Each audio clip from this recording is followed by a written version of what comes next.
Hello everyone, welcome back to the series of Class 9 Mathematics. This is the part 2 of topic-wise journey through Class 9 Mathematics. I really hope that tumalake yare agor part 2 sai aisa because we are building the concept step by step. And tumalake eta part skip kora is like tumalake movie ekhonot mid scene jump kori asa. But don't worry, jodi tumalake miss korisa tenahole pause this video, agor part 2 sai concept to ebar buji lua, link tumalake description or pin comment ot pai jaba and then come right back. আৰু যোনে last পাৰ্টটো already চাইছা then let's continue so last ভিডিঅ'টো তোমালোকে শিকিলা যে rational number কাক কয় আৰু ৰেচনেল নাম্বাৰ হ'বৰ কাৰণে তাৰ কণ্ডিশ্যনছ কি আছিল এতিয়া আমি চাওঁ ৰেচনেল নাম্বাৰৰ ভিতৰতো কিছুমান ৰেচনেল নাম্বাৰ থাকে ন লাইক যদি তোমাক মই সিম্পলি সুধো যে 1 আৰু 4 ৰ মাজত কি নাম্বাৰ আছে তুমি তো ইজিলি ক'বা 2 আৰু 3 আছে মই যদি তাক সুধো যে 1 আৰু 2 ৰ মাজত কি নাম্বাৰ আছে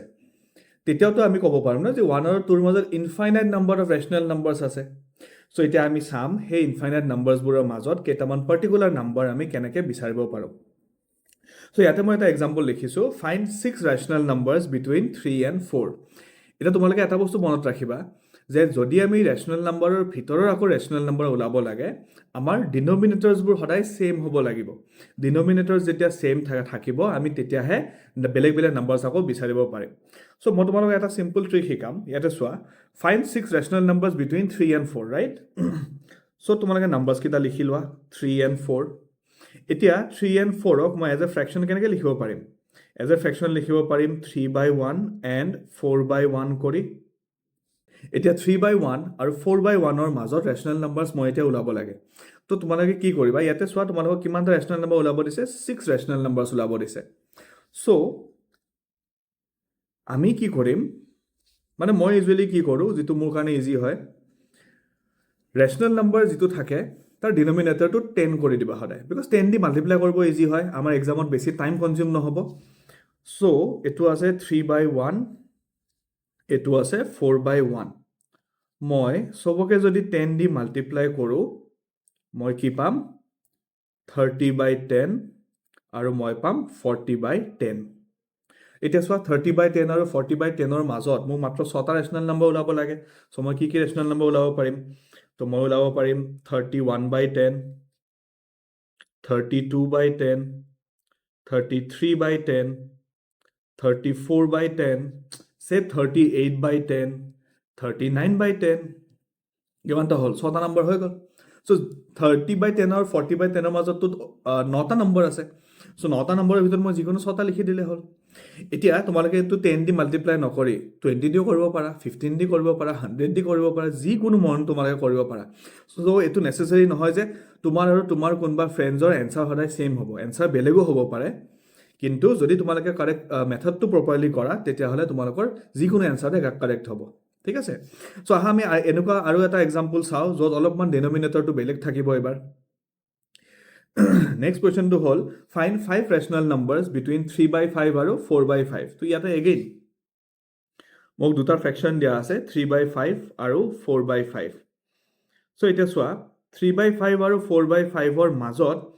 মই 5টা ৰেচনেল নাম্বাৰ বিচাৰিব লাগে সো মোৰ মেইন গোল টু হল হিয়ত ডিনোমিনেটৰ সেম বনাব লাগিব এটা 3/5 আৰু 4/5 ৰ মাজত তো টেকনিক্যালি মই নাম্বাৰছ বিচাৰি নাপাও সো মই কি কৰিম এটা হিয়ত ডিনোমিনেটৰটো ডাঙৰ কৰিম সো চোৱা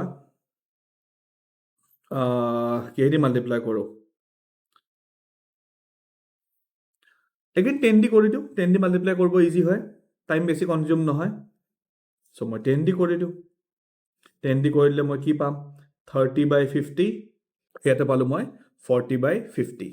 সো 30/50 আৰু 40/50 ৰ মাজত 9টা নাম্বাৰ আছে তাৰ পৰা আমি যিকোনো 5টা নাম্বাৰ লিখিব পাৰিম so therefore the numbers are 31/50 32/50 33/50 34/50 আৰু 38/50 লিখি দিওঁ মোৰ মৰ্জি বিকজ বহুতটা নাম্বাৰ আছে হয় নহয় I hope তোমালোকে এই দুটা এক্সাম্পল বুজি পাইছা এই দুটা এক্সাম্পল ইজি আছিল বিকজ ফাৰ্ষ্টটো দেখো ডিনোমিনেটৰ নাছিল সো আমি ডিভাইডেড বাই 1 কৰি লিখি ল'ব পাৰো বিকজ যিকোনো নম্বৰক আমি 1 দি ডিভাইড কৰিব পাৰো সেকেন্ড কোৱেশ্চনটো হল কি ডিনোমিনেটৰ কিটা সেম অলৰেডি দিয়া আছিল তো হেতু আমাৰ কাৰণে ইজি হৈ গৈছিল এতিয়া আমি চাও থাৰ্ড এক্সাম্পলটো যত আমাৰ লগত থাকিব বেলেগ বেলেগ ডিনোমিনেটৰছ সো ইয়াতে দিয়া আছে 2/5 আৰু 5/8 ইয়াতে আমি ক্লিয়াৰলি দেখিবলৈ পাইছো যে আমাৰ ডিনোমিনেটৰছ কিটা বেলেগ বেলেগ আছে ইয়াতে আছে ডিনমিনেটৰ 5 আৰু সেকেন্ড ফ্ৰেকশনটোত আছে ডিনমিনেটৰ 8 সো এটা ভাবা আমি ডিনমিনেটৰ কিটা সেম কেনেকে বনাব পাৰো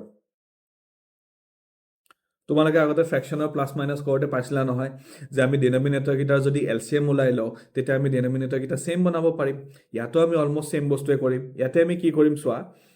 ইয়াতে ডিনমিনেটৰ আছে 5 ইয়াতে ডিনমিনেটৰ আছে 8 মই যদি ফাৰ্স্ট ফ্ৰেকশনক সেকেন্ড টু ডিনমিনেটৰ দি মাল্টিপ্লাই কৰো মানে 8 আৰু 8 দি মাল্টিপ্লাই কৰো